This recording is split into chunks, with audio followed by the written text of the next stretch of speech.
meeting. We're happy to have you all here. Thank you for joining us, and thank you for those of you joining us live on DGov. Hope everyone had a wonderful and happy Thanksgiving with their family and friends. And before we start, I just wanted to remind the community about our Civility First Pledge program. This is a program established by the Community Relations Commission, and it is a program to honor civility and respect. And we have a new sign up here, relatively new. We would love everyone to please join us in taking the pledge. You can go to durangogov.org/CRC if you have not done so already. We would love you to join us in this program. And with that, we'll go on. We have a full agenda for tonight. Miss Ben, excuse me. Miss Ben? That was Abbott. Can we have a roll call, please? Councillor Baxter. Here, present. Councillor Bettine. Councillor Noseworthy. Present. Mayor Pro Tem Brookie. Here. And Mayor Youssef. Here. Councilors, do we have any actual or perceived conflicts of interest this evening? Okay, with that, moving on to public participation. Do we have any public participation tonight? Can we check? Please. Anyone? Sorry. That's okay, you guys do have the thing. We do, okay, thank you. So Councilor Bettine is gone. I don't know if everybody who wanted to sign up signed up. This is not the normal form. Okay, can I have that? Yes. I can read right out of that. And then you can ask people if there are people who didn't sign Yeah, up. great. All right. So we'll start with public participation. We welcome anyone to join us and speak about items that might not otherwise be on the agenda. When I call you forward, please join us at the dais. We are limiting comments to 3 minutes, but we are very interested in what you have to say. So we look forward to hearing from you. And we're going to start with Sweetie Marbury, please. Who's our gatekeeper? Good. I can be our gatekeeper. Thank you. Are you the timekeeper? Yes, I am. My name is Sweetie Marbury, and I live at 2256 West 2nd Avenue. First of all, I'd like to thank the council and really praise you because you're adopting tonight a budget, the 2020 budget, that encompasses one of the things I hold dear, the long planned bridges across the river and at 32nd Street to protect pedestrians. And we have so much to celebrate in Durango. Tomorrow is the dedication of the sewer plant. And that is a facility that will serve the future. My grandchildren and your grandchildren will benefit from voters' decisions. And that is something that we all feel very blessed. I saw on the agenda tonight about the compensation setting for our city employees. How wise of you to respect and honor the city employees for their dedicated service and being able to retain policemen and men and women who serve our city. The recycling rates, the sewer rates, this has all been studied, and I feel that we are very fortunate to have a wonderful recycling center as well as our sewer plant and our water. I look forward to all of this in the future. And I just came to say thank you for your dedication and your wise decisions about supporting employees, supporting the bridges that have been planned for well over 10 years and supported by the Durango Parks and Recreation Board and the Multimodal Board, and by the citizens who wrote you emails and stood before council and talked, and the petitions as well. So thank you so much for respecting the voices of our community. Thank you. Thank you. Jeff, I'm sorry, I can't, this is very, thank you. I might just say first and last initials or something, Jeff S. Thank you for joining us. Yeah, if you could just say your name and address clearly. Thank you. Thank you. Hi, my name is Jeff Spiker. I'm here representing Durango BMX. We're a nonprofit booster club that boosts the city BMX program. And just want to give you guys an update where we're at. We had some pretty lofty goals last year, and we were living out of the water. We have doubled our riders from last year. We had 216 average or unique riders in Durango, 134 new riders for 2019. 204 campers, or excuse me, 204 racers for the state qualifier that we held here last year. 101 campers.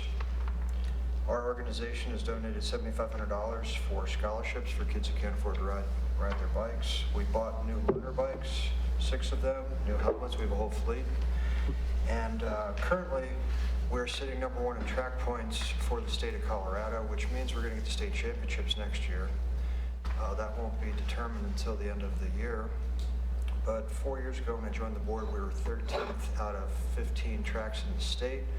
We're now number 1, and we're actually 38th in the nation out of 316 tracks. So I encourage you guys to support and adopt the master plan, including the Durango Mesa. On a per capita basis, I was just in Phoenix racing with my son. Black Mountain BMX has several million people to draw from. Their average rider count is less than 70. Ours is over 75 on a Friday night. This is a growing program, and we're going to continue to grow it. So what I provided you with was our strategic objectives for 3, 5, and 10 years, our short-term goals, our mission statement. Just some of the stats are on the second page there that I just quoted to you.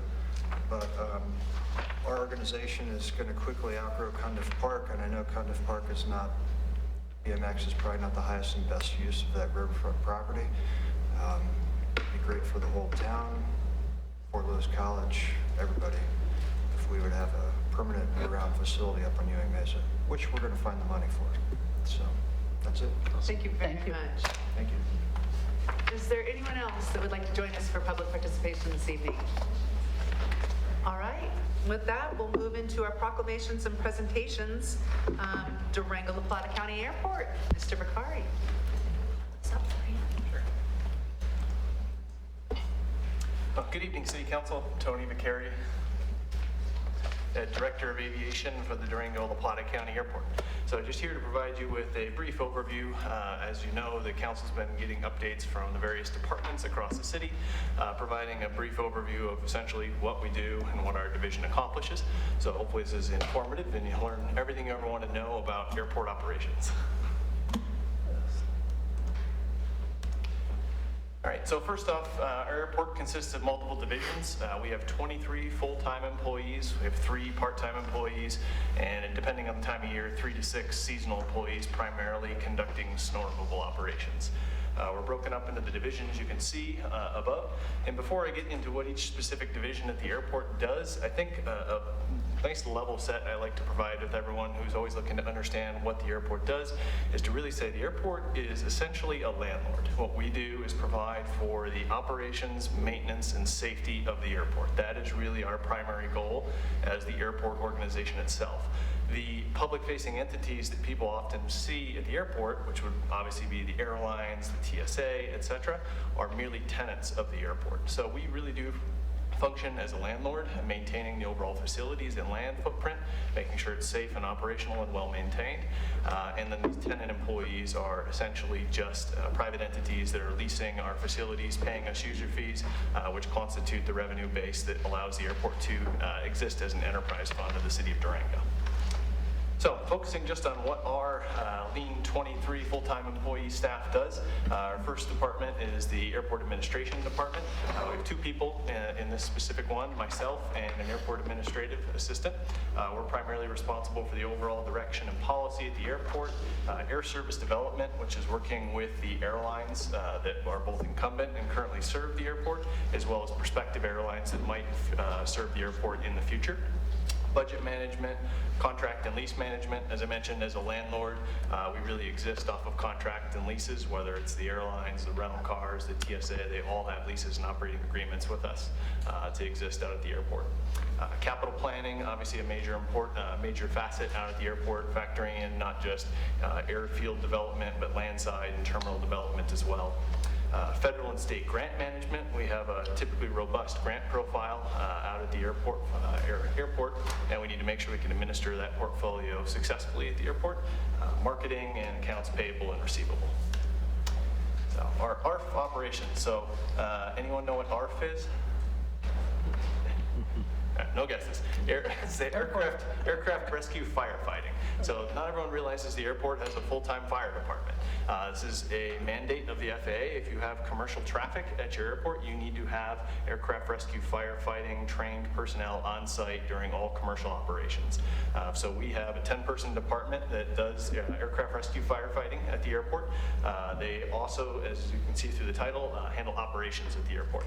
Thankfully, we don't have the level of call volume as it relates to aircraft incidents at the airport that would require our staff to be solely focused on just the aircraft rescue firefighting aspect. So they also handle emergency medical responses. They do all of our TSA compliance, our security components at the airport, badgings, surveillance, access control, and those type of things. Airfield inspections, they issue our NOTAMs, which are notice to airmen, so field conditions basically at the airfield. They're responsible for airfield snow removal and also any incident management out at the airport. We have a 4-person custodial department. We do have a 40,000 square foot terminal building with almost 400,000 passengers walking through it annually. We have a hardworking 4-person custodial team that's job is to make sure that that facility is clean and sanitary for the traveling public. And they also provide customer service for all those people who are coming and going on a day-to-day basis. We have a 4 full-time and 2 part-time person airport and maintenance department. They are responsible for facility maintenance, airfield maintenance, grounds upkeep, and snow removal on the primary side. Sounds a little simplistic, but they have a huge job. The airport consists of over nearly 1,400 acres of overall grounds, all of which needs to be mowed and maintained to some degree. We have fence line around the entirety of that perimeter that needs to be maintained. Facility maintenance means the upkeep on a 40,000 square foot terminal facility, nearly 40,000 square foot fire station and maintenance facility overall, and all the systems associated with it, as well as airfield maintenance. So we have miles of runway and taxiway pavement that needs to be maintained, marked, paved, lit, and all the associated infrastructure. So it's really a monumental task, and it's a department that we're keen on continuing to grow our staffing presence in as the airport continues to grow, because it has been understaffed for quite some time, and we need to put it in the right position as we move forward. We have a 1-person operations department.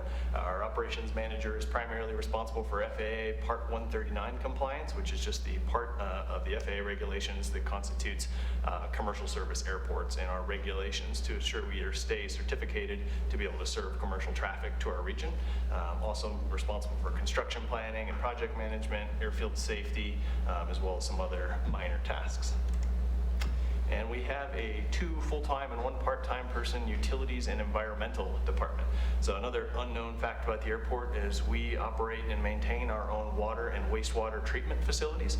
We're not connected to any kind of municipal outside sewer or water services. So this small department manages the complete water system at the airport. So we actually pull water out of the Florida River through water rights we maintain. We process, pump, and treat and test the water, just like the city of Durango does, just on a much smaller scale overall, but the same level of regulations, testing, and state compliance are all in place. So it's a robust activity. Same thing on the wastewater treatment side. We have a 3-lagoon system out of the airport, and we're responsible for maintaining all the CDPHE quality levels that you'd see in any municipal system. This group's also responsible for wildlife management at the airport. Wildlife and aircraft don't get along, so a lot of that job is making sure that we're reducing potential wildlife habitat on the airfield so that we're not an attractant to primarily flying bird species, but also mammals as well. Also responsible for spill response and fuel management. And the airport is obviously a major potential hazmat scene if you were to have jet fuel spills or any other type of situations like that. So this group manages that in terms of best practices on a day-to-day basis, and also any kind of emergency response. And they do all of our energy and sustainability monitoring out at the airport. And as I mentioned, we are a landlord, so that is our staff and what we do on a day-to-day basis to maintain these facilities, but there are on any day 150 or more tenant employees that are at the airport. Those are constituted of American and United Airlines employees, our fixed base operator, which is an entity that provides fueling and ground service for the private aviation side, gift shop, rental car agencies, of which there are 5, restaurant and bar that exist at the airport, the TSA obviously, and the US Forest Service. So there's quite a bit of employment and activity going on a day-to-day basis in the airport that isn't even just the airport staff, although we do work hand in hand with each one of these entities as our tenant organizations, but also our partners at the airport. It's very much a symbiotic relationship. Obviously, you can provide the greatest facilities on earth, but if you don't have the TSA and the airlines and the rental cars, things come to a grinding halt. And just to point out, dedicated staff works very hard on a day-to-day basis. We've seen an increase in demand. This graph, I think, is pretty familiar to most everybody. You can see employments at the airport have more than doubled over the last 15 years, and our staff has not doubled over the last 15 years. So it's a hardworking group that does, I think, great work in terms of keeping our facilities as top-notch as they possibly can be, and most importantly, safe. And just always like to knock home the economic generation of the airport. Our last economic impact study was conducted in 2013 by the state. A new one is due in first quarter of 2020, so we should have fresh numbers very soon. But that now updated study showed an output of about $280 million in total annual economic impact from the airport and all of the passengers traveling through it. So major economic generator for not just Durango or La Plata County, but the whole Four Corners region. And that is all I have today. So are there any questions about airport operations or what we do? I didn't realize we were the 5th largest commercial airport in the We are, state. yep. And what are the 4 above it? So Denver is obviously the largest in the state. Colorado Springs would be the second. And then after that, you get down to the regional side, and it's actually Aspen, Grand Junction, Durango would be the 3, 4, 5. Interesting. Yep, and we're relatively close to each of those. Okay, excellent. Tony, can you talk about the new operations, the new technology that we're implementing in terms of Yeah. new radar systems? Absolutely. So, what we're always trying to figure out, we mentioned talk about safety and operational efficiency. So there's only so much the airport can control, but we want to make sure we do those things right. So what Councilor Brookie is referring to, we just got done with about a 2-year process to working with the FAA to get a precision approach published to runway 21. So the airport has one strip of pavement as its runway, but it technically is 2 runways, so you can approach it from either side. Aircraft always take off or land into the wind to maximize lift. And so one of the problems we've had historically is that our precision instrument approach is runway 3. It's from the south, effectively, more or less. And our prevailing winds actually tend to be out of the south, so that means you'd have a tailwind most of the time. So a lot of our traffic actually uses the runway 21 approach. They approach from the north. The challenge being there's not an instrument approach for that runway. So over the last 2 years, we've been working with the FAA, and just in October, they did publish a precision GPS approach for runway 21, which is a little bit technical and nitty-gritty, but what that means for the traveling public is that now aircraft have an additional option to approach on instruments to the airport. And what that means is that this winter, when you're flying in low visibility conditions, when the minimums currently wouldn't have allowed aircraft potentially to land on runway 3 due to the wind situation, they'll now hopefully be able to land on runway 21 using that new approach. So it's a no-cost effort from our standpoint, but a lot of staff hours to be able to move us in that right direction. One of the other kind of safety moves we've made is actually this Thursday we'll be commissioning a new generator to back up all of our airfield lighting. That's a lighting system that historically has had no power redundancy to it. That's something that's been a process throughout the summer, and we'll be commissioning that this Thursday. So just another layer of safety and operational technology we've implemented on the airfield to make us a first-class 21st century airport. So now we just need to get the carriers online with that same technology so we can talk to each other. The other thing, you just got a really sweet grant. Yeah. If you can tell. what Absolutely. that's- I'm glad you asked. I was going to mention that as my parting comment as well. So just before Thanksgiving, the Federal Aviation Administration did announce that DRO, the Durango La Plata County Airport, would be the recipient of a $2.5 million supplemental discretionary grant for the purpose of land acquisition at the airport. So as the council knows, back in June of 2019, we did close on an acquisition to purchase 12.5 acres of land just to the north of the existing terminal. It was previously owned owned by Crossfire, an oil and gas contractor. That was something we'd worked with both this council and the previous council to establish. It was a very strategic land acquisition opportunity for us to expand our footprint adjacent to the terminal and allow us to reimagine terminal development on our existing footprint, which will lower our long-term costs of development. So very much a great strategic opportunity. And this supplemental grant is above and beyond anything we had planned for. So what it's going to fundamentally allow us to do is expedite the payoff of the lease purchase financing we utilized to acquire this particular land. So instead of being able to pay this off into the future, this is something we will likely be able to exit from the financing within probably the first quarter of 2020, as soon as we're able to line up all the grant details. So this will save us hundreds of thousands of dollars of interest payments on the lease purchase financing and allow us to start focusing our energy on other projects such as terminal development. So it's just one more really amazing domino for us as we look to move forward at the airport. And it's really a recognition of the FAA seeing that we had a good project that we put forward that made a lot of sense locally, was consistent with federal priorities on that front as well. And so it's really exciting for us. So we're excited to push that forward, close out that particular acquisition, and move forward with other exciting projects. It's Excellent. probably worth asking about how many local tax dollars were spent on that acquisition. Zero. Thank you. Excellent. Anything else, councilors? Well, thank you, Mr. Becari, very much for your leadership and for all your efforts at the airport. It's great. Thank you very much. Thank you. Thank you. Moving on to 911 communications.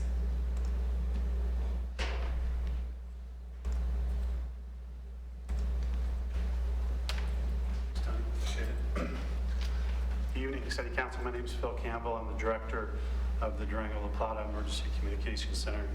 I appreciate the opportunity to be here this evening and to present an overview of my communications center, what we do, my staff, our services, and of course to answer any questions that you might have for this afternoon or this evening. What do we dispatch for? We dispatch and receive 911 calls for all of La Plata County with the exception of the tribal entities, which would be the town of Ignacio, the Southern Union Police Department, and Los Pinos Fire Department. Also, we do not dispatch for the Colorado State Patrol, but when we do dispatch for is basically every other public safety agency within La Plata County. We dispatch, of course, for the police department. We also dispatch for other city services to include code enforcement, parking.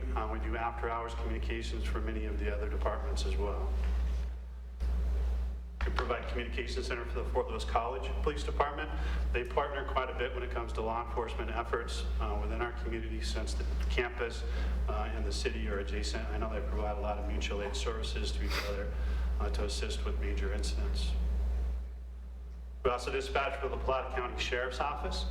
Of course, the La Plata County Sheriff's Office provides services to the entire county. Along with that, we dispatch for for search and rescue services, as well as emergency management for the county as well, and also the coroner's office.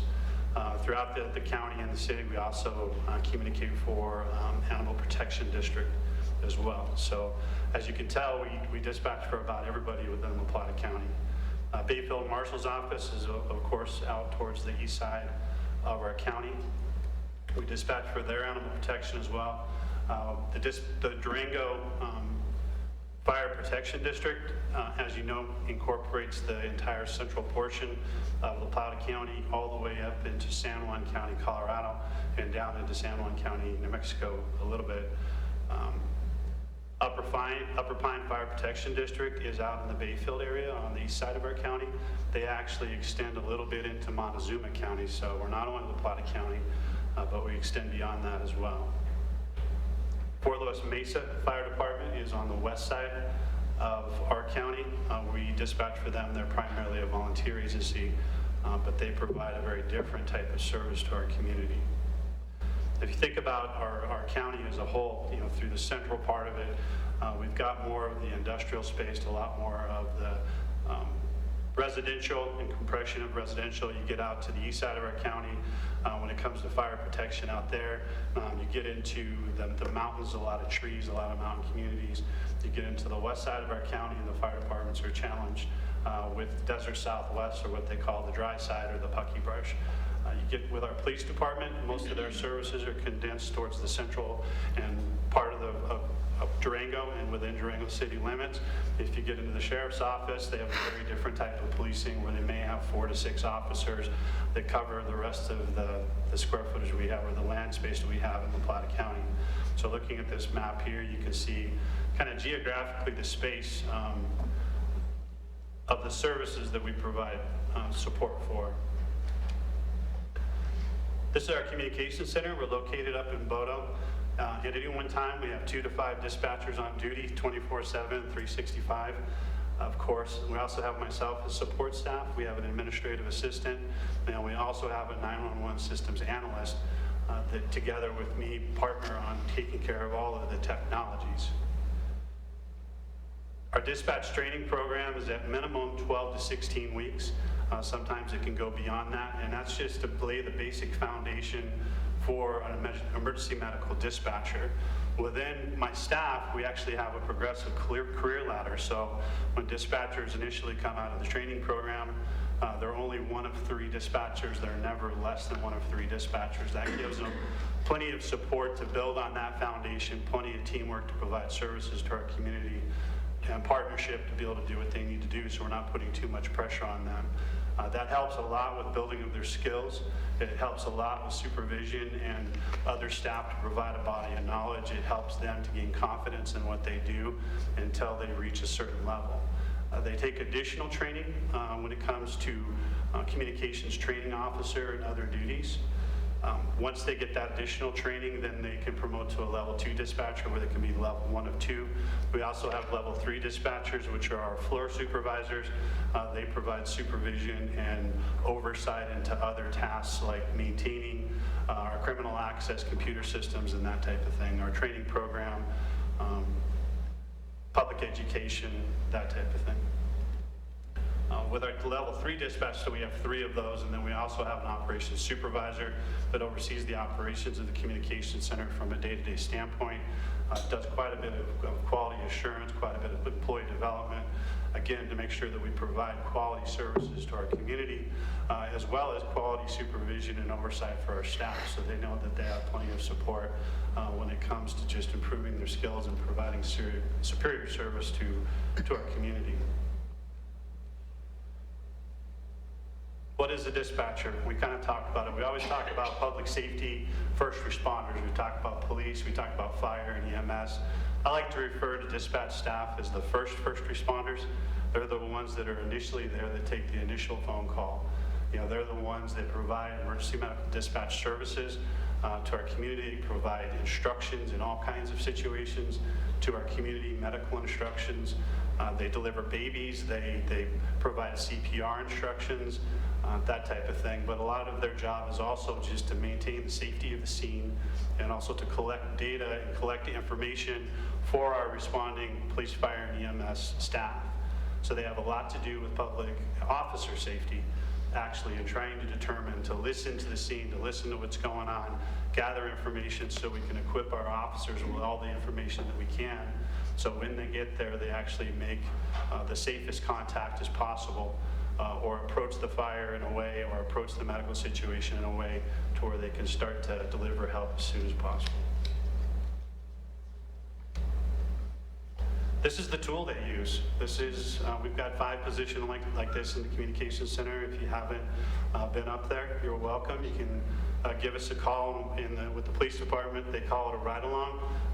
Up here we call it a sit-along. So you can come in and we'll put a headset on you and let you sit down next to one of our staff. If you look in front of them, they have 7 monitors, the 3 in the middle and the 2 up above. That acts as one screen for their computer-aided dispatch system.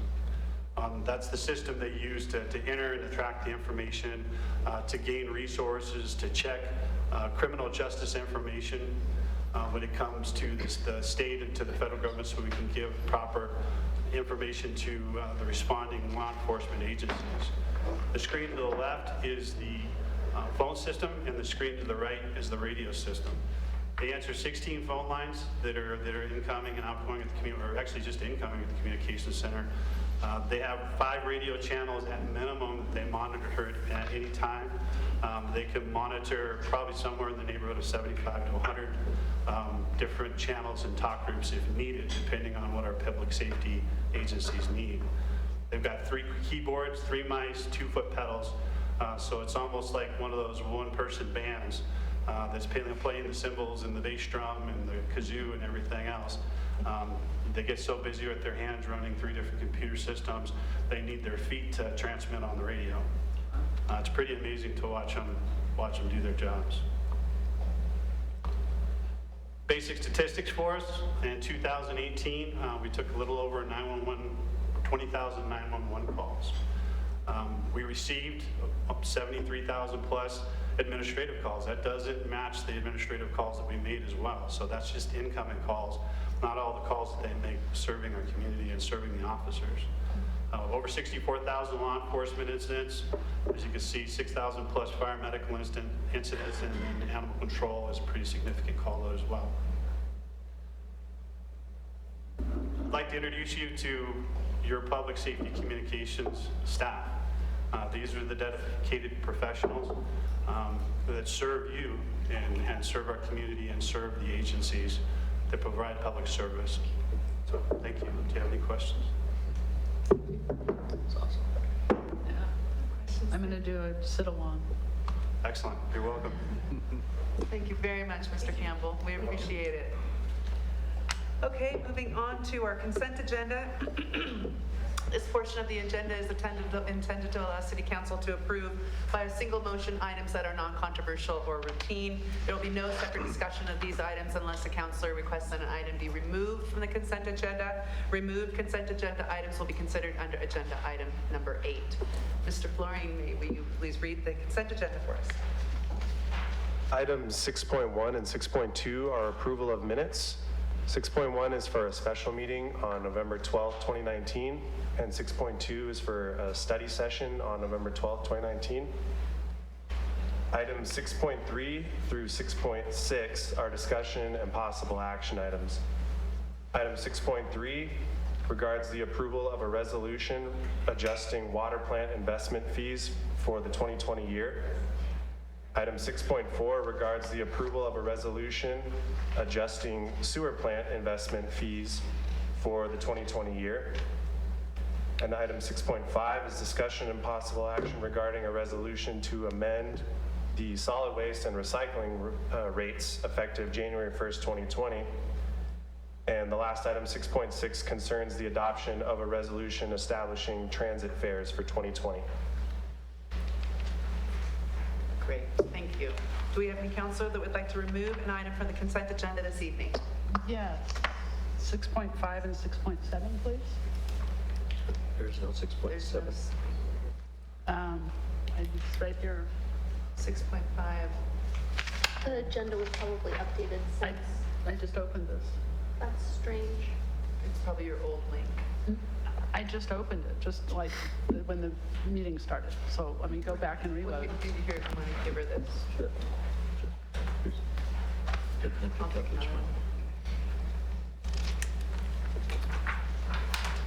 Okay, so 6.4, so did 6.7 get moved to the It got moved administrative? with all the other budget items. Okay, then that's perfect, isn't it? It is. Thank you. So we're removing item, 6.5 6.5 would be solid waste. 6.5, yep. okay. Do we have a motion to approve the agenda, consent agenda items with standing item 6.5? I'll make a motion to approve the consent agenda less item 6.5. I'll second. Mr. Flooring? Councilor Bettine, Yes. Mayor Pro Tem Brookie, Yes? Councilor Noseworthy, Yes. Councilor Baxter, Yes. and Mayor Youssef. Yes. All right, item 6.5. So I had a question, because one of the things that's mentioned in the analysis, the rate study for the trash and recycling, was that there was a 1.8 million, give or take a few here, capital project that was being planned, and I would at some point like to get information on that. For trash and recycling? Let's have Levi come up. Okay. Levi Lloyd, Director of City Operations.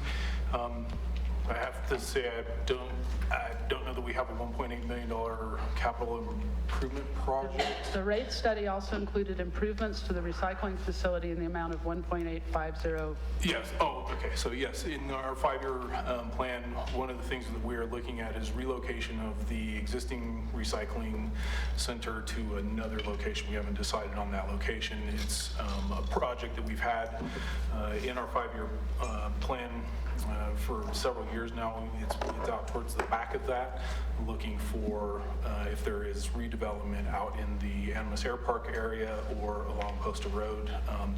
And the reason for that is, number one, space for storage of materials. With the volatility in recycling markets, the ability to store materials until we can get those sent to MRF facilities is significant. When we had the China National Sword Policy, we ran up against this, and we were within a few weeks probably of having to landfill some of our recyclables because we just didn't have enough space. And then also the current transfer station and recycle center are owned by the city, probably not the highest and best use of that industrial park. So as we continue to grow and businesses can continue to grow into that area, moving the recycle center somewhere a little further out is in our long-range vision. Are we also doing an analysis of whether or not there are private entities that could take our trash and recycling and manage that process for us? We are, and I have I've started putting together a list of all the commercial entities that offer trash and recycling in our area, where our rates compare to those. We do currently partner with WCA for they run the transit center, or not the transit center, the transfer center. That land is owned by us. We own the facility. They manage that and maintain it for us. And then they take all of the trash as part of the maintenance and operation. They take all of that trash down to the Bondon landfill. So we had started talking a year or two ago with their regional manager. He had done a lot of recycling in California and kind of started the ball rolling on partnering on potential recycling, expanding our recycling center as well, and partnering with them. It would have to be something that we would do an RFP for, just so we're doing everything above board. And if you are familiar, Waste Management actually had the contract for that prior to WCA. When their lease expired, we put it out for RFP again, I believe in 2012. WCA came in with a much better deal, improvements to the existing transfer station, so we awarded the contract to them. So is there something about the city being the only entity that can provide the residential service? So right now, the city of Durango is a closed market for residential trash and recycling, but commercial trash and recycling, it is an open market. Commercial entities can use any hauler. Phoenix Recycling actually doesn't offer commercial trash and recycling services. They offer a drop-off for commercial services, but they don't do what we call front load service. If you see the trash cans, the residential is a side load. They pick up the trash on the side. The commercial are typically front loaders, and those trucks are much more expensive. So they're not in the game of offering that. So why is the city residential a closed market? It's something that's allowable by law. It's something that's traditionally what we've done for a long period of time. When I provide, probably will have it for the weekly status report, the comparison of rates. You'll see that our rates are significantly lower than any of the other residential rates that are offered by WCA, Phoenix Recycling, or Waste Management, and in some cases up to 50% lower. Yeah, I actually did some consulting for a waste management company at one time, and a lot of that depended upon how big their market was. So by expanding their market into the city of Durango, they can also lower their costs by doing that. So it might be something that we might want to consider at least looking at to see whether or not it's a good idea. The only other thing I would say is we offer much more comprehensive services. You'll see that WCA does not currently offer recycling services.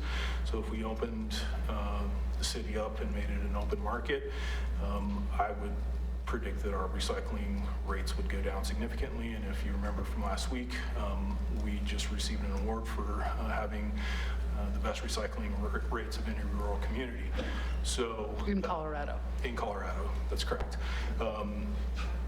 We offer comprehensive service, and just tooting our own horns. I know, I'm just saying it's something we need to just look at so that we evaluate appropriately and make good decisions. So I'm not saying we're doing the wrong thing. Yeah, and I'd just like to add that we don't know what the private sector would offer if we opened up the opportunity for them to compete. So we can't base it on what they're doing elsewhere because we don't have a sense of what they might be able to do and what rate structure they might provide and services they might provide if they were allowed to offer the services here. Thank you for answering my question. Thank you. Thank you. Thank you very much, Mr. Ray. Okay, can I have a motion from council, please?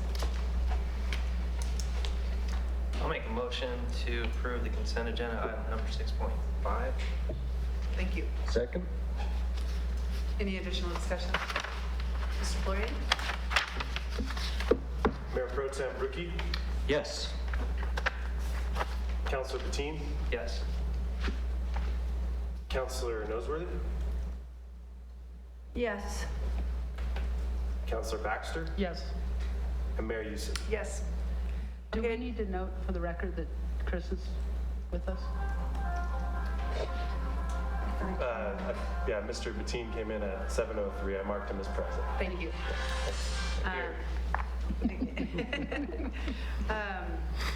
Do we have any additional public participation by any chance? Item number 9. Okay. Moving on to public hearings. We have one legislative policy relating hearing tonight. This is an opportunity for citizens to provide formal input into the city council decision-making process. These hearings are intentionally organized to ensure fairness and transparency to all parties involved. We do welcome public testimony for our public hearings. We request that they be relevant to the issue at hand, and we are limiting comments to 3 minutes. With the structure of our hearing tonight, we will hear from our city staff. This will be followed by public testimony. Then we will have questions from council, response from staff, and a motion from council. And then with that, we're moving on to item 10.1.1. Mr. Hall. Good evening, councilors. This is a somewhat unique situation in that typically we wouldn't have a residential utility tie-in coming to the council for a public hearing. In this case, we have a need to provide an easement across some public land, which is a little different than right-of-way. Typically, if we're dealing with right-of-way, it's a very straightforward process, or we might use a revocable permit. Really easy stuff. In this case, we have a small square of land that's up on 10th Street Place that was part of a land exchange many years ago for some, and you can see on the maps in your agenda deck right here. At one point, the city right-of-ways went through. It's a very steep hill in here. And there was this piece of land here that was exchanged to allow for a couple lots to be prepared. And this is decades ago. This was information was provided by staff. I didn't see the title work or any platting that was done with this. However, we do know that this piece here is city-owned land and not city right-of-way. Hence the need for an easement, which requires an ordinance anytime you do an easement across public property.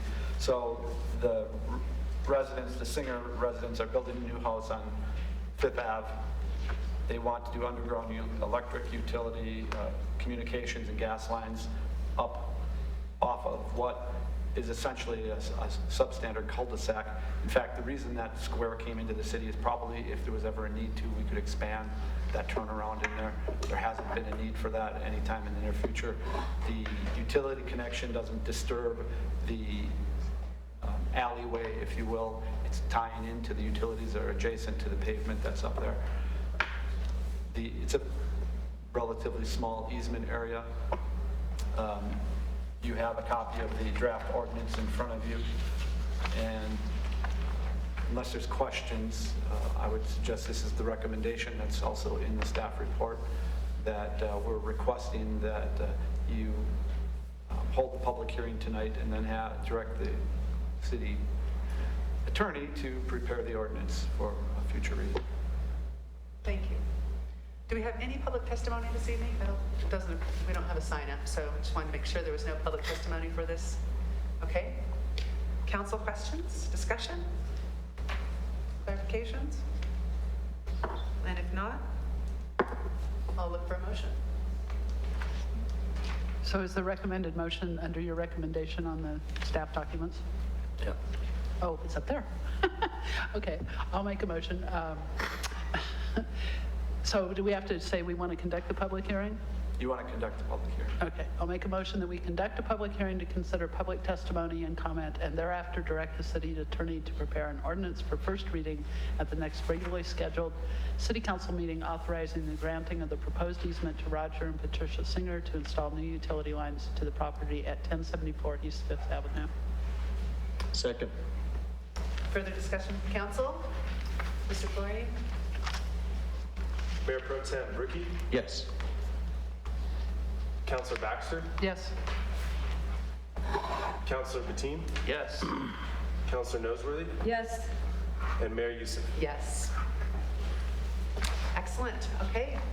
Moving on to agenda item number 13, administrative issues. Ms. Amber Blake, interim city manager, I'm going to let you take over from here. Thank you, Mayor Youssef and members of the City Council. Tonight is budget. Lots of budget. We're coming to hopefully the end of the track on this budget. So the first item that we have here is discussion and possible action to consider resolution to adopt the 2020 annual budget for the city of Durango. This item is what we have been discussing since October 1st. So on October 1st, I presented the proposed city manager's budget to the council at a council meeting. We followed that up about a little over a week later on the 7th and 8th with a budget workshop. So we had 16 hours of fun discussing in depth the budget. There was a lot of direction and discussion, which turned into a drastically different budget than what was in the original proposal.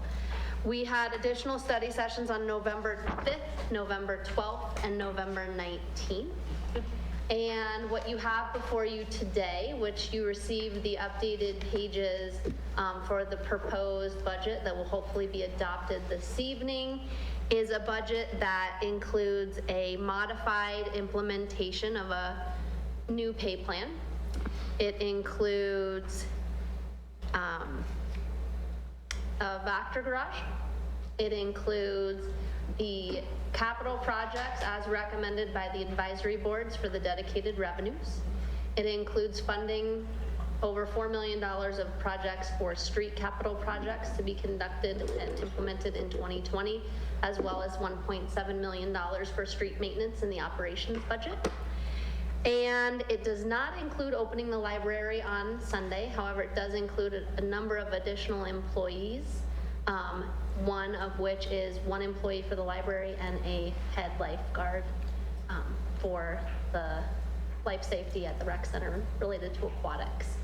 There are also a number of reclassifications that are included in the compensation or the new pay plan. And we have discussed all of those items. So I'm happy to answer any questions related to the budget document. Councilor Noseworthy did send over an email this afternoon. And I wanted to make sure that you all knew, I know you had a special meeting this afternoon with interviews, so I'm not sure if you were able to see the responses, so I figured I'd go over that with you as well since it relates to this item. On page 159, the Recreation Center operations, Councilor Noseworthy had a great catch. The proposed and adopted columns were not summing properly. So those revenues were included in the summary totals, but not on that page. So we did update that page, and I have new pages for you in my massive stack of papers here. So this is the Recreation Center page for that. So if you want to replace those with your packet. And then in terms of the library page, that was another great catch when because we hadn't done a reconciliation packet before, we just missed a column. So we had the 2019 amended instead of the 2019 estimated, so that's been updated on the library page. There were a couple of items on the library page, we did double check those numbers, and the reductions in the columns that you had noted were related to the Sunday service, and the others we kept from part-time salaries, just for. Was there a $90,000 There was not. So we did make sure to double check those numbers, so thank you for catching that. And then we move on to the airport question. There was a decrease of $1.3 million in the 2020 proposed budget on page 234. This is related to a decrease in funding, so we received additional updated, accurate information on what the grant funding would be. This is not the funding that Tony just talked about. So that decreased, and so we made the changes in the budget. You'll see that on page 248, which is the capital page, there was also that change in capital projects. It's based on the prioritization by the Airport Commission and Airport Director. So those two go in tandem. And so those were those changes on 234 and 238. And then, do you have questions on that one, or can I keep going? Okay. On pages 198, 217, 221, this is the Vactor garage. And based on, I wanted to make sure that you all knew that the conversations that we had on the 7th and 8th about making sure that there were reductions made and looking at capital projects for the Vactor garage, those reductions were made, and they were not included in the numbers that we discussed at the study sessions related to the reductions for the compensation study. They are included in the total reduction number, but the Vactor garage is included in as a capital project. Did those reductions in each department add up to $350,000 each? Levi? I think it was 261,000 total, and I think our vote was, The reason I say that, I ask that, is because Councilor Baxter was challenged to that, and I want to clarify this. It's that you needed to come up with at least $350,000 in reductions to an already padded, to a recognized padded budget. To look at that, in this document that I shared with the city, interim city manager and the councilors, is we had a discussion in October, but I don't believe we as a council actually got to a consensus where a nodding of the head, and this is a $1 million expenditure. And from my own perspective, we didn't discuss it and reach a consensus. And so, I want to put that out there, that $1 million is a significant investment, and I think that you can always appropriate it in the new year after we've had a thorough discussion. And I saw that a little bit differently. I saw the 3 heads, and I did check with the 3 to make sure that they were aware that the Vactor garage, so I had 3. But as a 5. But as a 5 board, it was not a 5, and in terms of consensus of majority, So I would venture yes. that at a process, we need to have a 5 discussion where all 5 of us are present and recognize, rather than one-off conversations or. Right, I was under the assumption that we were having that discussion in reconciliation and the other budget-related conversations, but we did not. Other than what we talked about at the workshop, there was not a specific item related to this entity or this new building. Specific building. But it is included in the budget, so that will be up for conversation should you guys desire to have that conversation prior to your vote on this item. And then the contingencies, which is the next item, as discussed at the meeting on the 19th of November, those contingencies are in there so that we took all of any additional enhancement to the funding for salaries to react to changes in status away from those personnel items and put them into the contingency, so that should a person change status, we would be able to react to hiring without having to wait the 2 weeks to come back to council for special appropriations. And that's what's that's what's there in those for those contingencies. And then, And if I may just add for the public here, that my concern, I continue to have a concern about close to $500,000 in contingencies in this budget. And then I think there are other ways to be responsive to changing circumstances other than creating a fund that, once it's appropriated, council has very little say over how the expenditures are used. great. And then I did want to make sure that council knew that I have an ongoing list of items for discussion at the council retreat, policy related, budget related, and so this one is on the list. And then in terms of street maintenance, Council Noseworthy noted that the $1,703,154 transfer from the 2019 sales tax will cover 99% of the expenditures in the street maintenance operations budget, and that transfer represents 38% of the proposed $4.463355 million in 2020 revenues from the 2019 street tax, and it's a large magnitude of allocation for the previously acknowledged structural deficit in the general fund.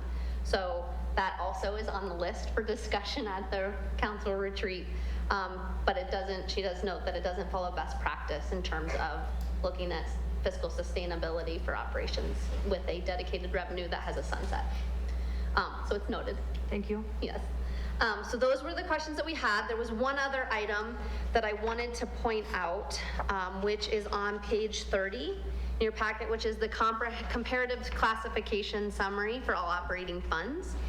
And if you look at that page, the total proposed 2020 budget on that page shows a $94,158,016 budget. And you will see that the 2020 adopted number is $82,782,262. Could you get that page again, please? Yes, page 30. See, I redid it. Yes. So, in the original proposed budget, we found that we aren't sure if it was hard-coded or the formula was not tracking, but the contracted services item for all operating funds had a several $million error in it, in that proposed number. The actual adopted number is correct. And we did put a footnote there. We did not just change the number because we didn't feel that was appropriate, but we did put a footnote on that page showing that there was a calculation error in the 2020 proposed budget number.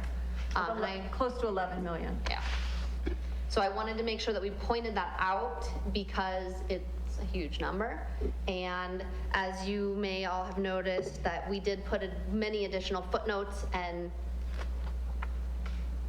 notations when there are numbers and changes and assumptions that are made in this budget to help with transparency and understanding. So it's a much easier to use document, especially for not only council, but the public as well when they go in and look and say, where on earth is this number coming from, or what's that change?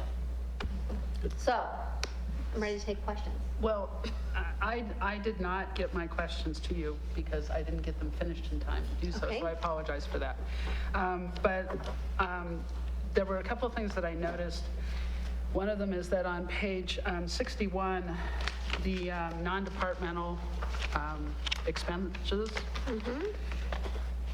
the proposed, and I know this doesn't affect the adopted budget, but the proposed number, if you go back and you look at the pages that add into that, 221 and 231, if you add them together, they don't total. So this number, Where is this? so this The number. non-departmental Yep. proposed. Proposed says 2.2 million, and it actually should be 2.6 million if the pages are correct that support it. Okay. And so it's off by $400,000, and I don't know. That was in the proposed. Yeah, so that doesn't affect the adopted, I noticed that. Okay. But I'm just telling you that Yep. there's a problem in the formula. Plus, there's $400,000 that didn't come through, and I can't find it. So these are some of the errors that we talked about in the study session that we had, or yeah, it was a study session on the 19th. There are a number of errors where we did the same thing and we're like, where's this number coming from and why is it here? So I'm just pointing it out. thank you for pointing it out. So if, as we go through this, I will say that I don't have anyone else to ask. And where we're at right now is we took those numbers, and so I'm confident in the budget that you're brought forward with tonight for adoption. And if you'd like us to put a footnote on that page, we're happy to do that. I'm not comfortable changing any numbers because that's really what came forward to you. I understand, but this is a public document that doesn't total correctly, so I think that it might behoove staff over the next month to root those out and have that posted publicly after it's been adopted, whatever. And we can continue looking through that with the rest of our process. It could be just like I this one, that understand, it's just I a understand. hard-coded wrong number, but we'll continue to look through those. I understand, but I don't know what, yes, exactly. So the other, no, what's that? I was using the wrong page numbers for that one, but that's okay. There's also on page 221 and 231, which is the sewer fund miscellaneous. The,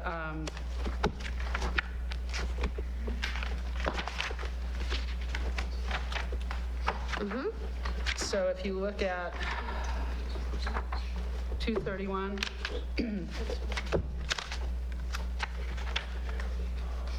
Okay. they don't add up. So the 2,000,006 is included in the 7 million down here, Oh. but the 4 million gets transferred over. So, and that 4 million, those two numbers aren't the same. So you just need to compare those two sheets, because in reality, it's 1.7, not 4.6 million. So how would that change the overall total of the budget? So It doesn't, so it doesn't actually change anything in the overall total of the budget because it's the capital outlays. Yeah.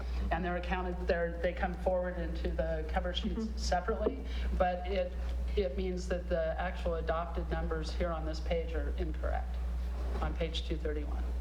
231 or 221? 231 are incorrect. Okay. 2020 adopted? Yes. okay. We'll go back through, and I know what you're talking about because we were struggling with this. I understand, and I also understand that you have done an amazing job, staff has done an amazing job at taking something that was not accurate and had tons of errors in it, and you rooted through them and done a great job fixing them. Not only that, but we've done a whole entirely different budget process than we've done before. You went from a budget that was based upon previous year's budgets to now we're basing it on actuals, which is best practices for creating budgets. So I want to really commend you on that. And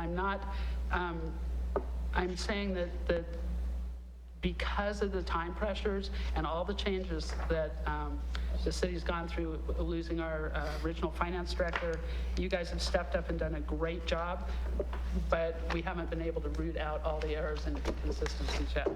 And one of the big ones that I don't know quite, anyway, so the SURF fund, the fund balance is incorrect. What page is that? So it's page 183.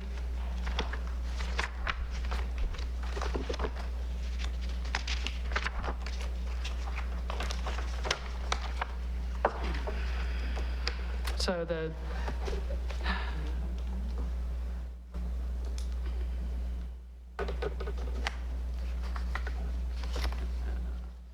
if you go to page 29, which is the cover sheet, these things are, as you know, they're very hard to explain. They are.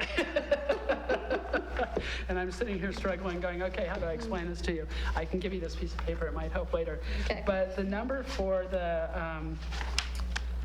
let's see, what is it? 29. Yes. So the number on page 29 for the SURF fund, for the projected fund balance, for the expenditures is actually incorrect, and it makes the projected fund balance incorrect, and it's off by $1.2 million.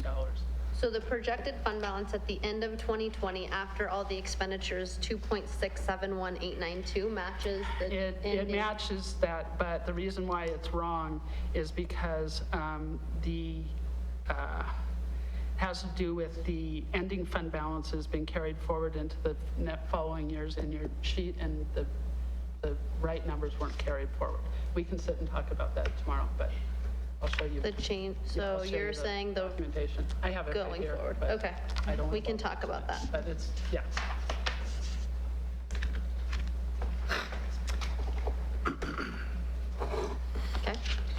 you're saying there's going to be more carryover than is, Yeah, our fund balance is actually going to be higher if, well, depending on which number is correct. and so you'd like to see a reduction in the adopted 2020? No, No, I she want, just wants the I big want it to be number. accurate. Okay.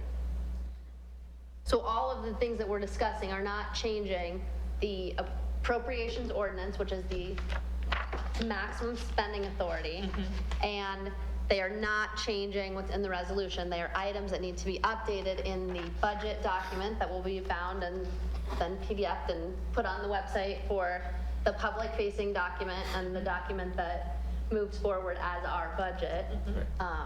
So we will make all those changes, and I anticipate that we will be continuing to find items as we move through the year, and we'll just continue to note and update and Right. have the ongoing process of refining a document until we get to a point where we have a great document to work from for next year. Right. So thank you all. It does take a village to put together a document like this and to look at our budget. So I really appreciate all the time that, that council has spent putting eyes on it as well. And then I do want to give a heartfelt thanks to my executive team and specifically Devin, our interim, or acting finance director, Devin Schmidt, for her long hours. So thank you. Absolutely. So And for that's, getting this information out to us in a timely manner. You're welcome. So we had time to look at it. What would be the resolution number? Is that 50. 50? 15, yes. Well, I'll take a stab at a motion to adopt resolution number R 2019-50, a resolution summarizing the expenditures and revenues for each fund and adopting the budget for the city of Durango, Colorado for the calendar year beginning on the first day of January 2020 and ending on the last day of December 2020. I'll second. Discussion from council. Comments? I would just want to echo the thanks and appreciation to staff for such hard work. I also want to commend council for so thoroughly vetting this budget. I've never quite seen a process like this in my term on council, so I really appreciate it. But I'm very, very pleased with where we have come to, and I know that all of staff is behind this budget. I think that staff worked really hard to meld together compromises to make this work. And I really saw a lot of listening to what we had to say and incorporating those changes and making it happen. And I think it's been a really great collaborative process. I think it shows excellent teamwork on the part of our staff working together. And I'm just really, I really appreciate all of the effort. And like Councilor Baxter said, standing up at a time of, you know, we're very, very fortunate to have seasoned and capable employees on hand to step in like you did. We're really in a great position for that. So thank you very much. And with that, may we have a roll call, please? Councilor Bettine, Yes. Mayor Pro Tem Brookie, Yes. Councilor Noseworthy, No. Councilor Baxter, No, Mayor Youssef. Yes. Moving, So may I say something about my no vote, since we are usually allowed to do that? okay. Just for a moment, yes. Going forward, you're welcome to say it when I say discussion. Oh, during discussion, we Yes. can announce our vote. Yeah. Well, you can suggest any Oh, okay, comments that you might perfect. have at that Okay. time. So I also do want to acknowledge the hard work of everyone, and I also want to, you know, say that I think great progress has been made. But I am voting against this budget for a couple of reasons. As I discussed in the notes, I find the use of $1.7 million to support a $1.7 million operation or maintenance that had been covered before out of the general fund. I don't think that's sustainable, and I'm real concerned about that we are taking a acknowledged structural problem and making it even more severe without a plan to correct this. I'm also concerned with the use of some of the 2005 and the 2015 tax dollars, and I think that we need to determine public safety and what's in the public good from a public health perspective that actually looks at, what benefits the majority of people. And so I have concerns about that as well. And then finally, I would just say that I am deeply troubled by the CIP process. I think that it's a significant amount of money going into the budget, and while I think we're making reforms, and I appreciate we're going to have a discussion, I particularly am troubled when there's a $1 million decision that, in my mind, hasn't had a singular discussion around it, rather than being lumped in with a larger effort. So I appreciate the opportunity to explain my vote. And I too would like to comment on my vote, which is actually a normal process if you want to do that. I think that we should look at our budget in a little bit different way than we currently look at it now. It is actually comprised of two different sections, an operations section and a capital projects section. And the operations section of our budget has been vetted very well. There's a couple of items in it that I don't agree with, but that's not the problem. I actually think that you guys did a great job with the operations side of it. My bigger objection comes with the capital projects side of it. I don't feel that, particularly on two different projects, that we have done enough looking at the big picture and looking at what benefits the most people. And so I don't think we're doing necessarily the fiscally responsible thing in allocating some of our capital project money. And I just wanted to make that clear that that's the reason for my no vote. Thank you. This second round of comments, I know that kind of testimony would have been really handy to have had in the public as we were given opportunity to speak. It may have changed my opinion if those kinds of discussions could have taken place during the public hearing as opposed to justifying your vote subsequent to the vote. Dean, I think you've heard me say this at least 3 or 4 times at different study sessions and different meetings. It's not anything new, so I just want to say what you have heard it. Let's please not interrupt. Yeah, I just like to have that kind of discussion out first and the vote. So may I also offer, I appreciate that, I wasn't quite clear in the order, but you do have the opportunity, if that conversation has changed, anyone in the majority has an opportunity to call for a re-vote. I'd have to look for Dirk, but there is that in the Robert's Rules of Order. So if these comments have changed your mind that you might want to re-vote, it's not set in stone. So I apologize for not necessarily discussing it, because I didn't think you were supposed to describe how you were going to vote in the discussion period. That's a good point. Normally we do give our opinion. If there's an indication which way we're going to vote, then that's prior and part of the council discussion for everyone to debate, as opposed to just a statement. So Post-fact. Okay, well then let's do it that way in the future. yeah. And I appreciate your comments, however. Thanks. Well, and I think I wasn't planning to make a comment at the 11th hour of the final night after, I don't know how many meetings you articulated at the beginning, but this is certainly 20-something hour of them relative to this particular budget. But since 2 of you have decided to do that, I think it's also worth noting that there's certainly some disagreement about the content of the capital projects here. The reason that I would vote for those capital projects is they represent a long history of a public process that puts those forward, many of the ones that are most controversial. And we have certainly had multiple opportunities to have discussions around the debate and have done so. And have done so at length over a couple of days and then another couple of days. And so here we are at the end. So I certainly understand that over the course of that time that it hasn't changed the positions of 2 of the voting members of this board. But I think my vote is certainly in respect to that public process, the efforts of staff to put together a comprehensive budget, best efforts on utilizing diminished resources for capital.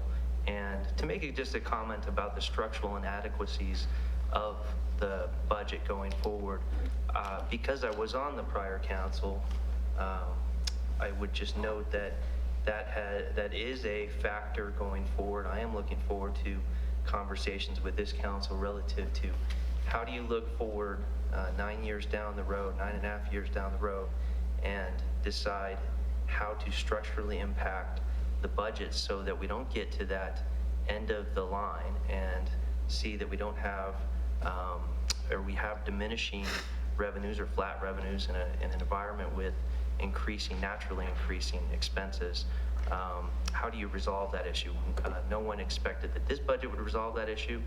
Certainly we didn't expect that the tax initiatives from the last session would resolve that issue. So there's certainly a lot of work to do with this council. I'm looking forward to suggestions and resolution on those issues going forward. But those are for future discussions, and it is an acknowledgement in this budget that this is not solving that problem, certainly. I think I'd also like to note that there's some substantial concessions relative to the process that we went through, as noted by a counselor, that the budget is based on actuals, which is an interesting process in a city government because we are at a tighter place on many of these line items that we've ever been, leaving the staff with much less leeway in terms of making expenditures that may be needed at the last minute, may not wait for another 2 weeks for council to meet to appropriate additional dollars. We'll see how that works, but those concessions were made along the way, just like concessions are made relative to which capital projects to get put forward. So this is not just a one-sided affair. It's the product of a lot of conversation, a lot of debate, a lot of public process, and I'm certainly proud of the outcome and proud of the folks that have worked on it. So that is why I'm voting yes, and also that we have an obligation at this stage of the game to put forward a budget by code this evening. So we hopefully are able to do that. Well said. Okay, I think with that, I've already spoken. I recognize we have difficult decisions and compromises to make, but I think that this was a very good budget for that. It was hard. It's not easy. So with that, we'll move on to 3.1.2. Thank you. So 3.1.2 is discussion and possible action related to the approval of the 2020 pay and classification plans. We do this on an annual basis, and our HR director, Crystal Tweet, is here to give you a brief overview. Thank you for joining us. Good evening, councilors, Mayor Pro Tem, Mayor. Thank you for allowing me a few moments of your time this evening. This item is before you because it is a requirement of the City of Durango Charter and Personnel Regulations that the City Council must adopt a city pay and classification plan for all employees. A copy of the city's 2020 pay and classification plans is therefore attached to the agenda documentation that was provided to you. The full-time pay and classification plan was created as a result of the 2018 McGrath Human Resources Group Compensation Study. The pay plans for the part-time and seasonal employees were adjusted to remain consistent with the Colorado minimum wage. We are asking you this evening, as Amber stated previously, the fiscal impact has been included in the proposed budget. So we're asking this evening to, by motion, approve the 2020 pay and classification plans. Excellent. Discussion, motion from council. Amber, did you have anything that you wanted to add? Nope. Okay. I'll answer any questions if there are any. Okay.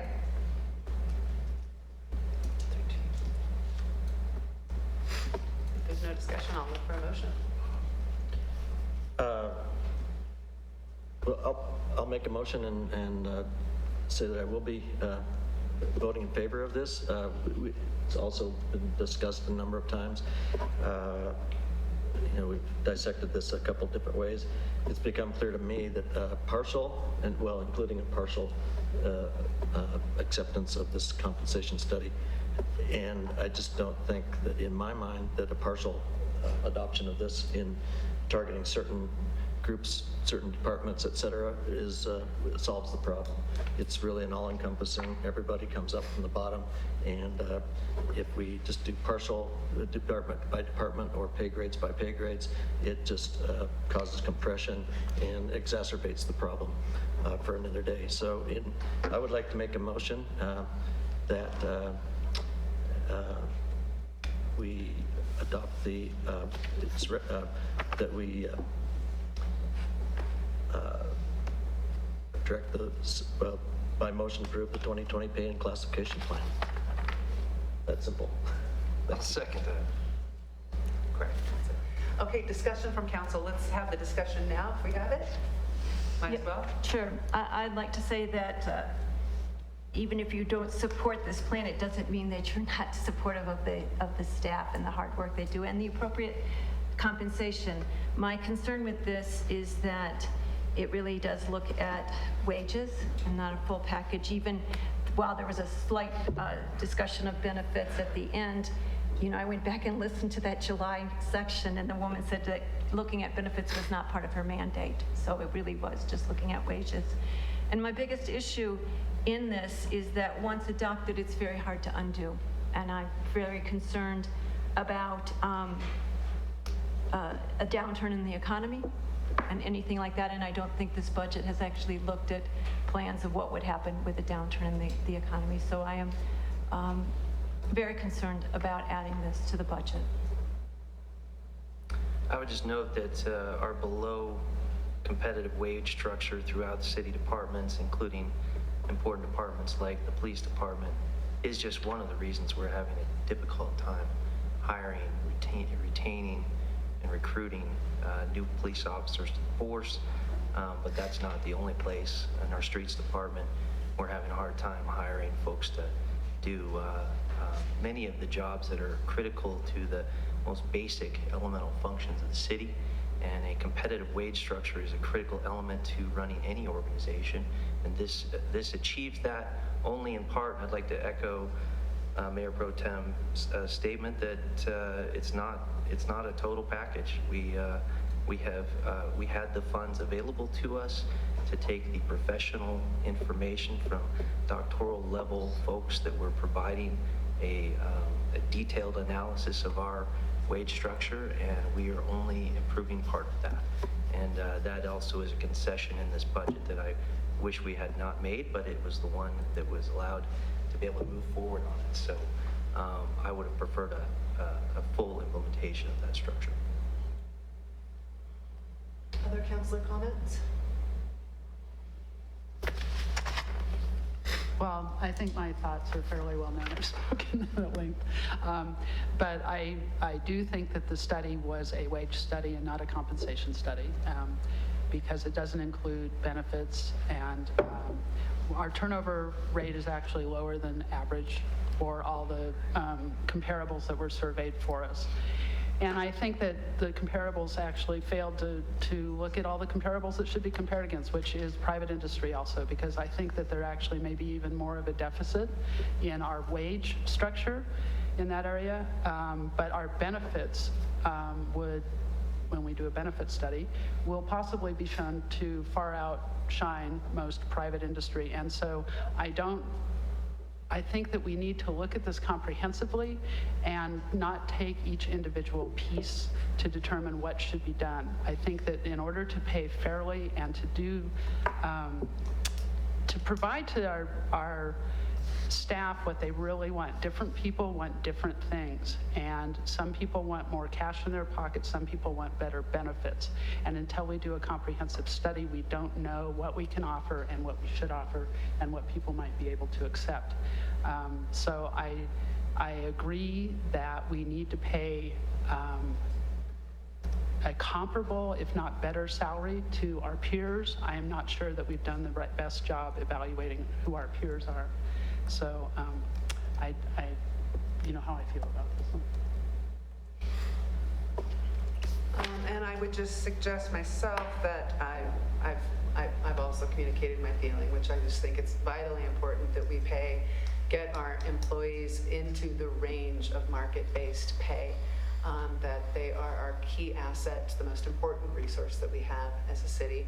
And we are in the business of providing services, and we need productive employees that are happy employees. Ultimately, it impacts the bottom line. I believe that that it needs to be our goal to get there, and we're getting there. The other issue in this is that we haven't had an updated compensation plan since 2013, and we're behind, and it's time to make that up. So I'm thankful that we were able to find some ways to do that. And yeah, there's several departments that desperately need this in the city. For certain, police is one of them, and that we're in the business of providing safety as well. And these are basic services that we're providing, and these are our employees, I think, deserve to be paid market wages in comparison with other comparable communities within Colorado, our size. So I appreciate the study that was done and the effort of staff in conducting this study, and I'm glad that we were able to implement a portion of it.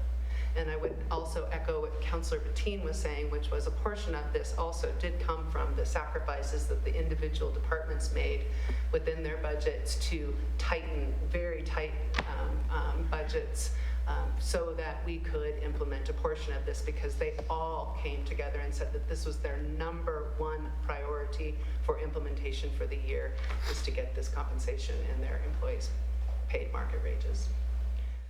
All right, so with that, Mr. Flooring, can we have a roll call, please? Councilor Bettine? Yes. Mayor Pro Tem Bricky? Yes? Councilor Noseworthy? No. Councilor Baxter? No. And Mayor Youssef? Yes. Moving on to 13.1.3. Okay. 13.1.3 is discussion and possible action to consider the adoption of the 2020 appropriations ordinance for the city.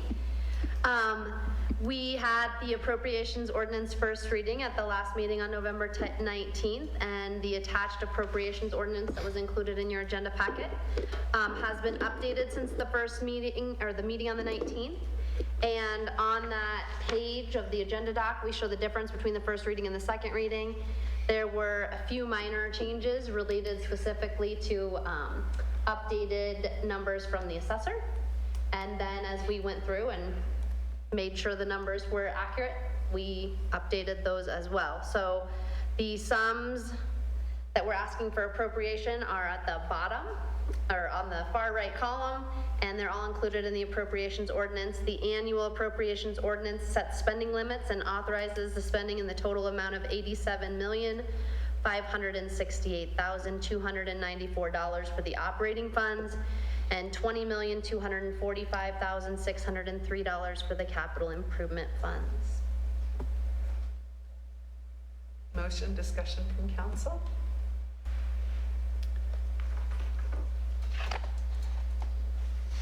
You can do the motion. You want to, you're on the I wall. messed up the last one pretty I bad. kind of enjoyed it though. Oh, you learned from that one. Yeah, I was going to say, you had the discussion as part of the motion. There you go. Right. Yeah. Well, I lost my, What's the ordinance number? This was the resolution 26, ordinance number 26. I make a motion to approve 2019, ordinance number 2019-26. second. Further discussion, comments from council? Okay. Is it 13.1? I might say this Yeah, is this just is the final approval of the enacting appropriations. ordinance to allow us to spend the money that was previously approved in the budget, so it's a fairly mechanical Correct. item. And it establishes that top end. It means we can't spend any more money than what's allocated, and but doesn't get into all the budget items as previously approved. So this is just a fiduciary mechanical act in my mind to allow us to spend the money on your behalf. Excellent. Mr. Florian? Mayor Pro Tem Bricky? Yes. Councilor Bettine? Yes. Councilor Noseworthy? No. Councilor Baxter? No. And Mayor Youssef? Yes. Item 13.1.4. This is Mill levy. discussion and possible action to consider the resolution establishing the 2020 mill levy for the city of Durango. So pursuant to state statutes, the city is required to adopt the mill levy and certify the same to La Plata County Commissioners by December 15th. The most recent assessed valuation for 2020 as certified by the assessor's office is $594,604,160. And this is a $40,140,740,000 increase in value from 2019. And the mill levy is set at 5.007 mills and will generate approximately $2,977,183 in net revenues to the city that go into the general fund. My page is showing an error. Yeah, Not mine able too. to It pull won't it up. download the resolution. So, one Would you moment. like a copy of it? Please. Yes, thank you. Thank you. I've read it, but I'd like to see it again. Oh, no, so that part it downloads. You can have the front page. So this part it downloads. Oh, that's the other one? Yeah. Wait, I've got it here, resolution. yeah. We just need a resolution number. Just for confirmation, This one is 51. 51. Well, if I might tender a motion, I would, while you're reading that, for approval of resolution number R 2019-51, which is a resolution levying general property taxes to help defray the cost of government for the city of Durango, Colorado for the 2020 budget year. I have a question now that I can see it, actually, thank you. Can I wait and see if I have a second? Yeah, yeah, it has to be. A second? All right, council discussion, questions? So this is for the interim city manager. The 2.977, the raising of the operating funds, is it, in this case, is it directly tied to the previous resolutions? Yes. Okay, I just wanted to clarify that. So it's not like we just need this money and we can then look at it in some other way? No, it is already incorporated in the, I thought so, but I couldn't read the document up again. Further discussion, questions? Okay, Mr. Blaine. Counselor Bettine, Yes. Mayor Pro Tem Bricky, Yes? Counselor Noseworthy, No? Counselor Baxter, Yes. and Mayor Youssef. Yes. Okay, moving on to interim city manager report, city Okay. status update. woo! It is the Amber Show tonight. Yes. You're wearing your bright red shirt. Wait. Yes. Holiday spirit. Okay, so I have a number of updates for all of you this evening. Transit ridership is up 38,000 trips in November. 19,000 of those were on the trolley and 500 were on our dial-a-ride service. Our year-to-date trips are over 390,000, which surpassed our entirety of 2018 riderships by the end of November. So we're doing great. This is the 8th month in a row that we have increase in ridership, and it's fantastic. And then What do you think it is? the consistency in 7 days a week.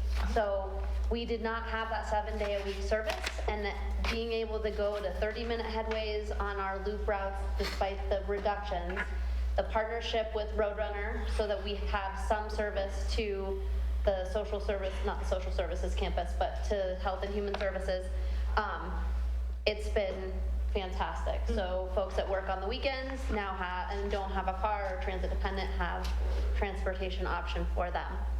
And then I would like to say congratulations and best wishes to one of our dial-riders who's getting married on Thursday, and she has cerebral palsy. She's using Dial-A-Ride to get to her wedding. And we have been able to figure out, working with her, she's a fantastic woman, to schedule it so that she can go and do the signing of her own name, and she's very excited and our drivers are thrilled. So we want to say congratulations to her on behalf of the city and Durango Transit. Fort Lewis College has requested a letter of support from the city council, and I would like to know if we can get council's approval for the mayor to sign on behalf of council this evening. The request is to the Colorado General Assembly Capital Development Committee for capital funding for the Health Sciences Center. This funding request is for the second phase of the Health Sciences Center. The first phase was budgeted this year.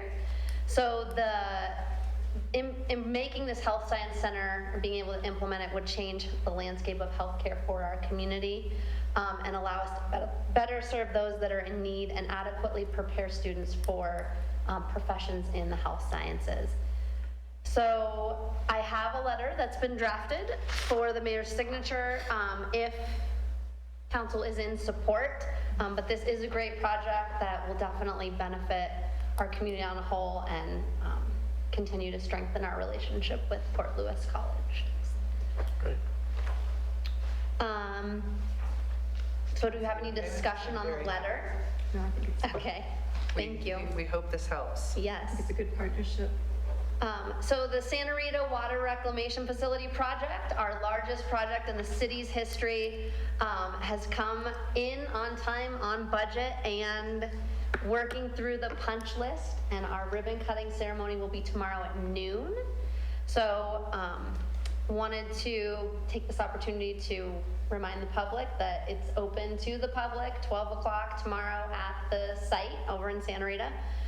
And there will be a brief set of words from Mayor Youssef. Council will be there. Previous councils will be there, as council members will be there as well. Cut the ribbon, open the gate, and then some light refreshments and tours. And then, lastly, I wanted to give a heartfelt thanks to all the dedicated employees of the city who worked over the holiday, removing snow, keeping water running, trash picked up, all of the items that the city staff does to make sure that our community runs smoothly. Wanted to make sure to recognize them because the holidays are tricky, and when you have to work and you have little kids, and I know we've got some more holidays coming up, so just thank you to the staff for keeping our community safe, our police officers, and making sure the services are provided no matter what day it is. So thank you for that, And then upcoming study sessions on the 10th of December, we've got DFPD. Randy Black will be here to present the budget for DFPD. And then Durango Tourism Office, or Visit Durango, will be here for the overview of their budget for the Welcome Center and marketing services. And Rachel Brown, the new ED, will be here with Barb Bowman to give that presentation. And then we will close out that study session with homeless site discussion. So that's a packed study session. And then on January 14th, we will be doing the council prioritization. So the study session calendar proposed that came out last status report is going to be revised, so heads up on that. And you will be receiving an email request from me for, if I can kind of prod you to start thinking about it, if you haven't already, your top 10 priorities for 2020. And I think that will help us with getting that conversation started and finding where we may have alignment before we walk in the door. And then if I can jump to the financial report, we have the monthly financial report for October. Sales tax is up in October, so this is September sales, up 3.4% year to date. So we are moving along with a nice trend there. Month to date, the sales tax is up at 0.9%, October to October, just looking at the month. So we saw a slight increase, and again, the collections are for September. The use collections were down by 48.5%, October 18 to October 19. And I asked why that was, and it looks like it's building permits and then motor vehicle. Those are the use tax on motor vehicle purchases. So with those larger purchase items there, you don't have them one year and you have them the next, or vice versa. It can be a pretty significant change because the use tax isn't a very big number. Lodger's tax was down slightly compared to October of 2019 by 0.8%. So I do have this little monthly snapshot for you, and that will go online. And then our third quarter CIP report, just wanted to remind the public, it is on the website, and staff is looking forward to end of year closeout and finishing up our 2019 projects. And then all of our capital projects not completed by the end of the year will roll over to 2020. So we will have that fourth quarter CIP for you in hopefully the end of January, and that last meeting in January, and we can roll into 2020. That's my report. Thank you very much. Questions from council? Okay, thank you. Thank you. Really appreciate it. You can take a deep breath now. That was very well done. Moving on to council reports and actions. Councilors have any updates? Anybody? I've got a quick one. I just received our agenda for Colorado Association of Ski Town. Our next meeting will be in January. Normally I had to save the announcement that I'll be attending that. Again, I'm the president of Colorado Association of Ski Towns representing Durango, but I thought I'd invite you to this particular one. I'll go through the agenda topics here. One is, these will sound familiar, but it just goes to show that all our recreation-based economies, communities with recreation-based economies, are dealing with a number of the same issues. And so these are particularly relevant. Some of them are, I may have influenced a few of these things, but number one, electric vehicles and electrification. We'll have a panel discussion on how communities of our size and our economy can justify and implement electrification and electric vehicles within their fleet. Number two, implementation of nicotine taxing, licensing, and minimum age.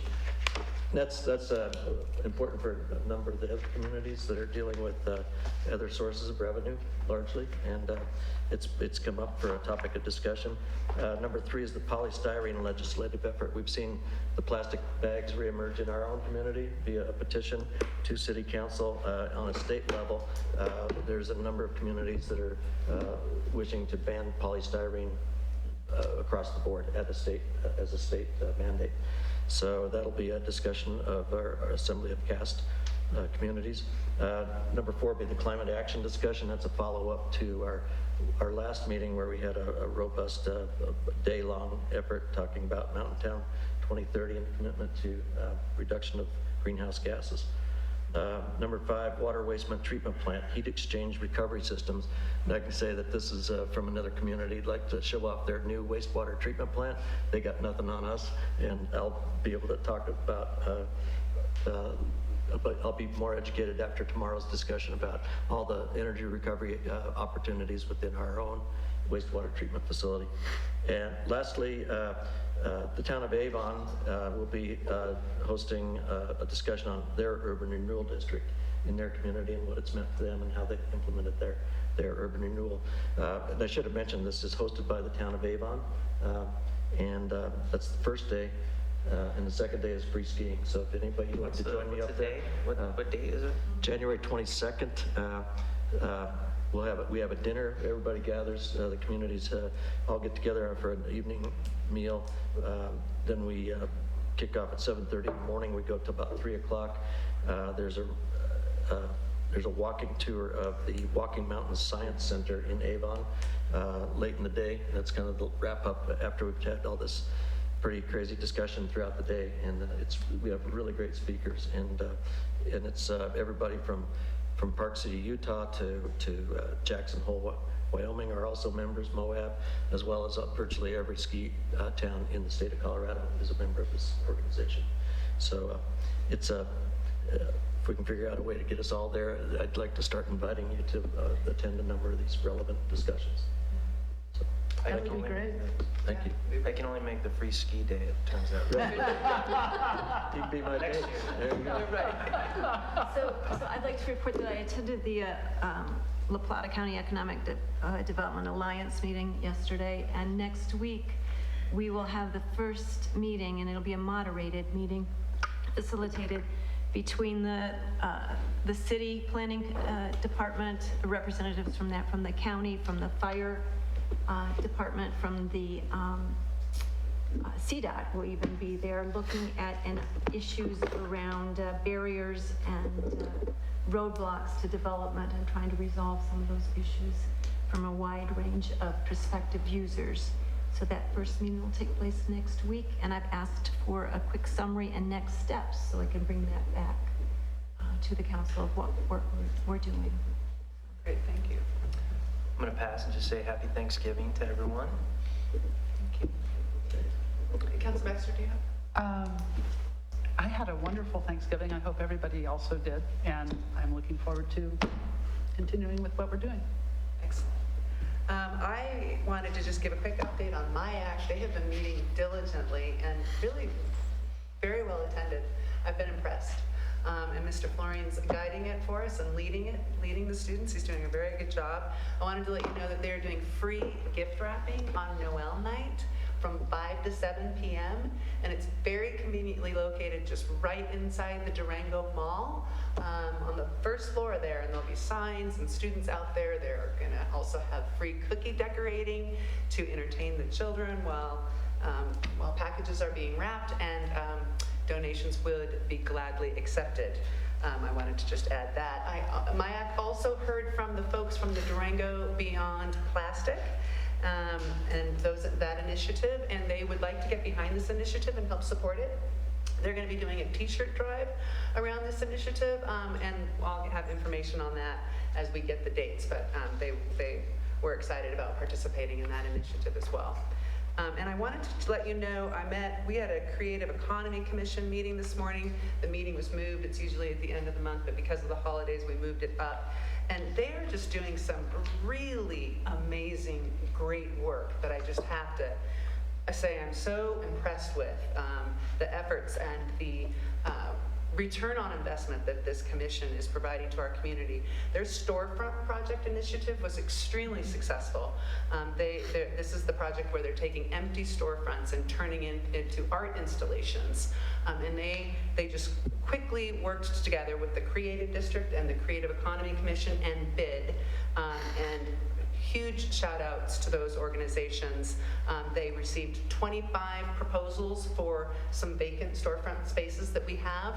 There'll be three vacant spaces will be going up in the Central Business District and one in Town Plaza. And these will be in place for Noel night. So it's going to be it's just a really great effort. And I would just suggest that this is a great example of how art and commerce intersect. And it's just been really great to see.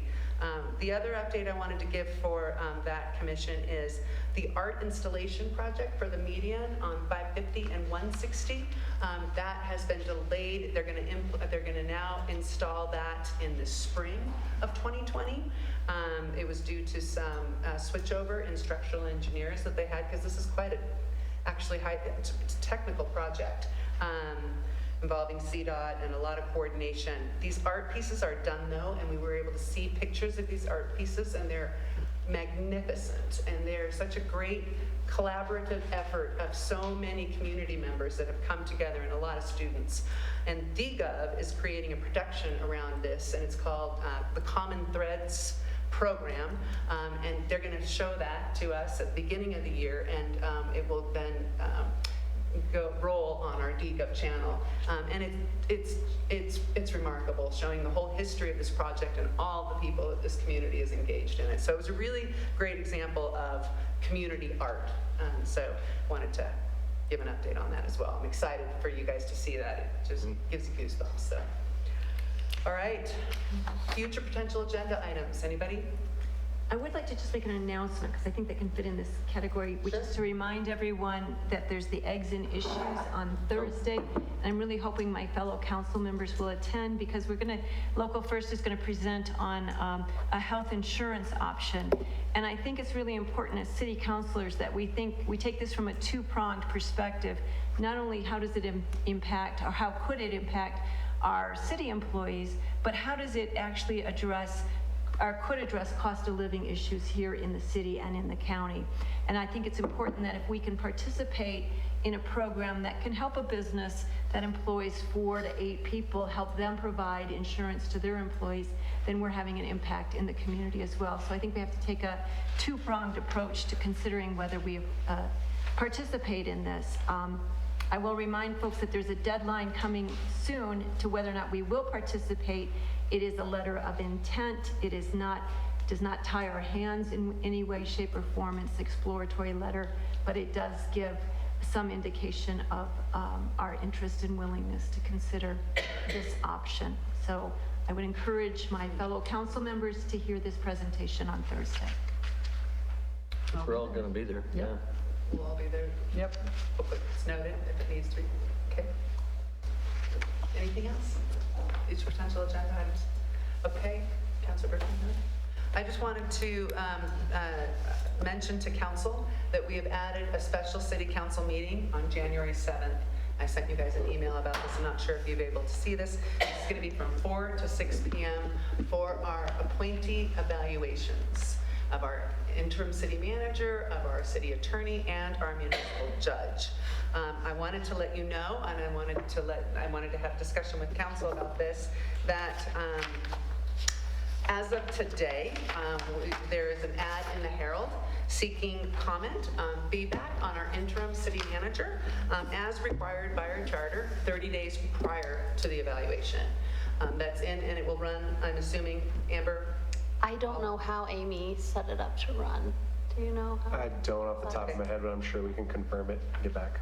Okay. And it'll be on the website.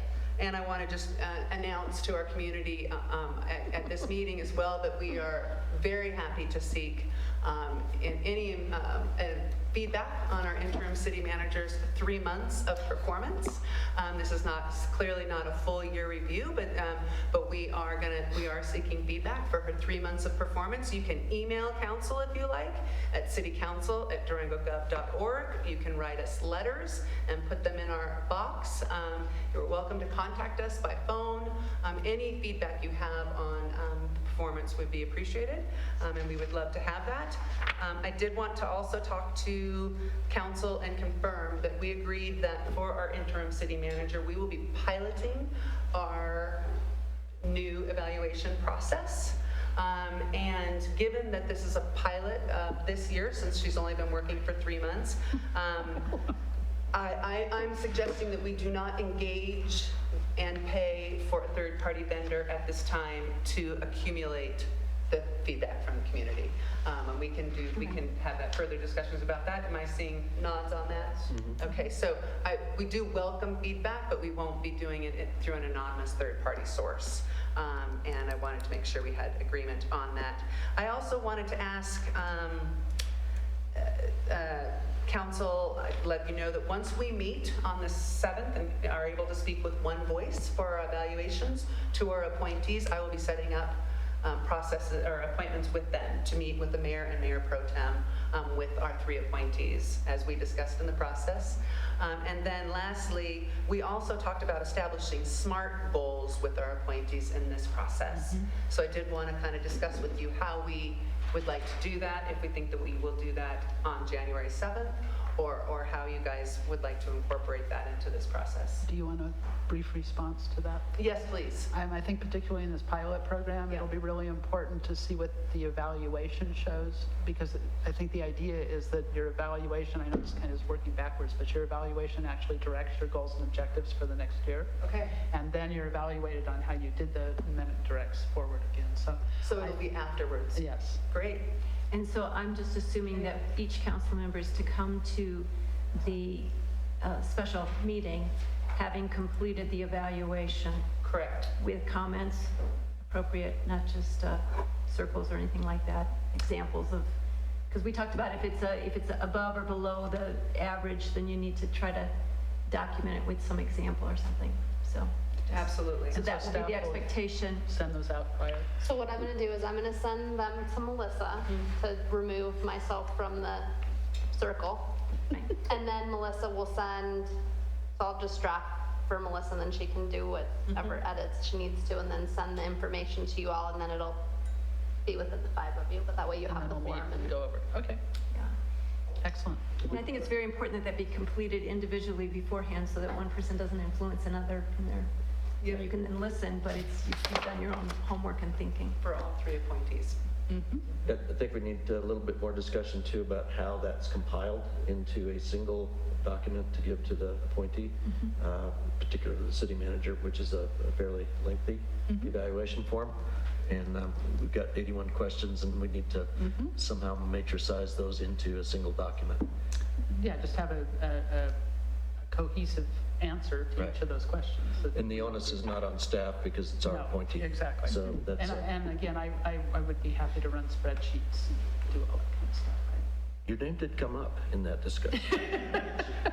Yeah. It didn't come up. but I would be happy. It would take me no time at all to put that together. Well, now your name's come up, so it's wonderful. So just to clarify, do you want to do this prior to January 7th? I could actually, if you wanted to do it that way, if you wanted to. I think it's important to share your thinking with each other after you've done your thinking, that, you know, Right. I think this, or I see this, something to that. Yeah, because it might, yeah. So, and then after the meeting, I can do that. and put it together, then you two can. Okay, so you will compile after January 2nd? Okay. That sounds great. Thank you. I just wanted to get clarity on that process since this is a new pilot program that we are doing. Okay, I'll look forward to it. And I might add, we do want to do that, a more robust public response next year when we have hired our new city manager and all the discussion we've had over the past months and that strategy that we've outlined will be implemented next year when we have a full-time city manager. Not that we have a full-time, but Full-time I should rephrase that. Yeah, if we can get you back to only full-time, that would be wonderful. I would be happy to work full-time for you, Right. council. Full-time, yes. Just full-time. Well, yes. Okay, any further future potential agenda items? Good, okay. Well, with that, I will adjourn the meeting and say congratulations to staff on the hard work, and we'll see you on December 17th. Right. What happened to your glass?